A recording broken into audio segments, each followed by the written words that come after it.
Welcome back again to Black Myth Wukong. The game is about 6 days away from being released, and we have a bunch of new information about the game. There's a bunch of leaks that has just come out, and the devs do respond once again to these massive leaks. We also have a new gameplay info and a lot more to go over in this video. If you guys do enjoy, please drop a like down below. Let's try to get this video to 200 likes. That would be absolutely amazing. And remember, if we do get that, we're going to be doing a giveaway for the full game. So to start things off, let's talk about the game mechanics that a lot of people have been worried about, because some news outlets and early game reviews did come out stating that there was no parry buttons, there was no block buttons. That wasn't actually true according to IGN, as well as one of the big ones that did state that. Now, some users that did have game time did actually post this. There was 3 different types of ways to block your enemies: dedicated block button, the parry and slash stance, and the iron skin / stone solid spell.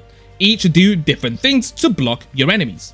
Now, we have seen some of them in gameplay, like for example this one you're seeing in the back. This is the dedicated block button. So what this basically does is spin your staff around by holding down the button, and it can block projectiles for several seconds. This is basically used to block ranged projectiles like arrows or crossbows or spells that are being thrown at you quite often. The other blocking method is also called the stone solid spell. Now, this one actually works not just on smaller enemies, but bigger enemies and bosses as well. But the only way of using this one is actually you have to have it equipped in one of your skill slots. It allows you to block heavier attacks, and it does have like a 1-second cooldown. So this one, it does have to be put into your character's inventory or spells, and that's the only way of using it. The skill does obviously have a cooldown, and you can reduce that by using potions or other items to reduce the cooldown. Now, however, according to the description, this spell isn't invincible against certain special attacks from some bosses. So you make sure that you have to use this in the right moments or at the right attacks, otherwise it's not going to do anything. And then the last one we have is the parry and the slash stance. This is a unique to the stances, and the parry blocks all attacks while delivering a heavy attack.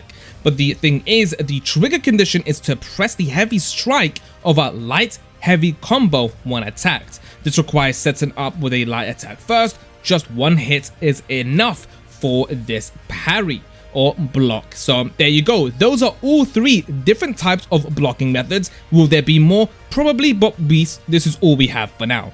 Now let's talk about the developers responding to the many leaks that has been coming out about the game in the last couple of days. Obviously, this is gonna have to be translated, which was done, and I'm gonna give you guys the post on screen now. And there is some things that we have to read about it, because this is actually coming from the developers themselves, and they are not too happy.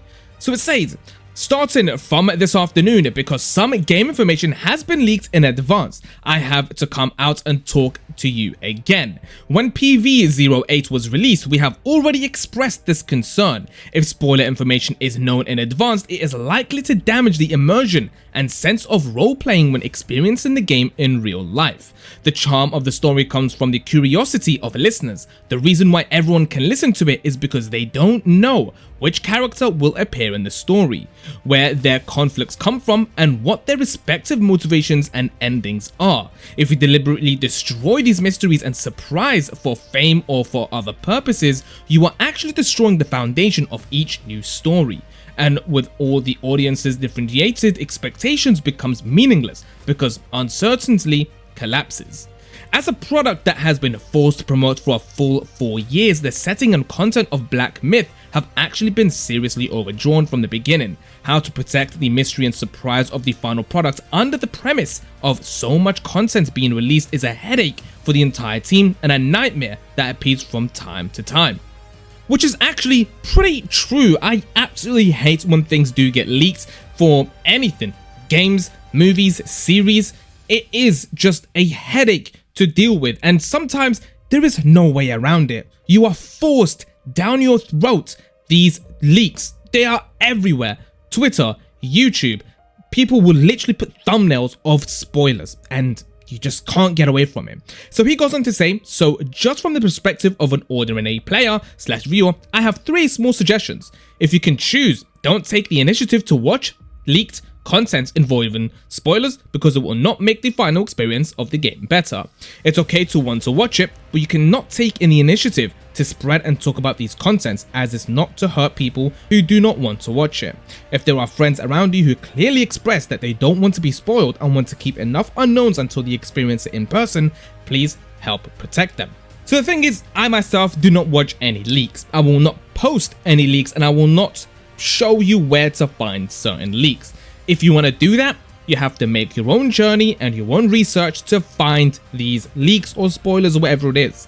I'm just giving you guys some news and exactly what's happening. Now, that's it.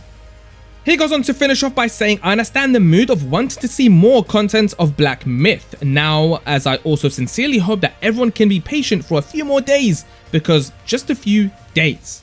Finally, I am still confident that no matter how many leaked content you have seen in advance, unintentionally or forced, this game will still bring you unprecedented feelings and enough unique fun, so don't worry and be upset. Black Myth Wukong is not that fragile.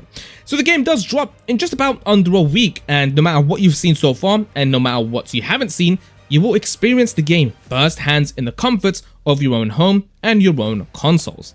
There was another post coming in from the developers that was again translated to English, and it says, 6 days left, it may be a very exciting week ahead. Game info leaks being a dilemma for the whole industry. It shows how eagerly people are watching you.